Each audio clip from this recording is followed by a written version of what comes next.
I think like American conventions are usually 3 days long and it's like the full time. Here there's a lot of smaller events just for the day, often like between 10 and 4 p.m. Okay. So they're quite a short event. You go and take all your stuff, change, take some pictures, meet friends, exchange your cosplay cards, get selfies together, and then go home.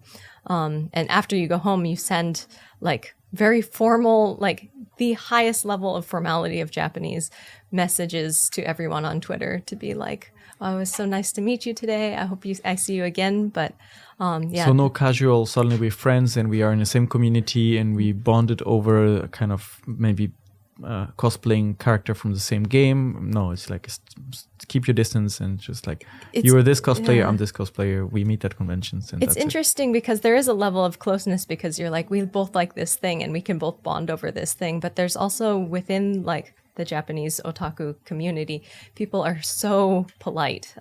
I think as you get to know people better, sometimes they'll be like, no, it's okay to like speak in standard Japanese.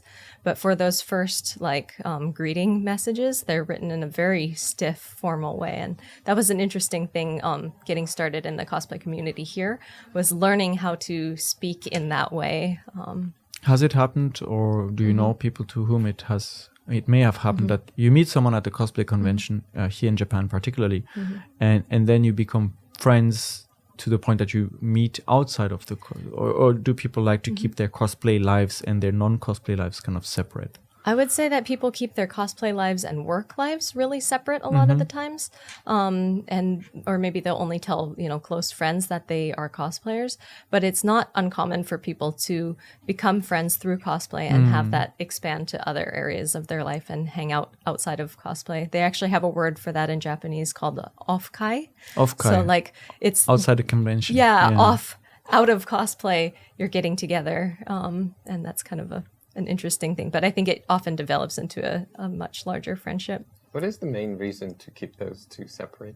I think there's still a lot of stigma around cosplay, actually, which is also maybe why you're not allowed to wear it on the trains and things. I think there's such a need to divide your personal life from your work life, and people worrying about how those might interact or how people might judge them if they knew that they were also a cosplayer. So in the past, that's been a big thing. I think that's also the reason so many people use a pseudonym, and I don't know half of my friends' real names, But yeah, there's such a need here to keep private and working lives separate.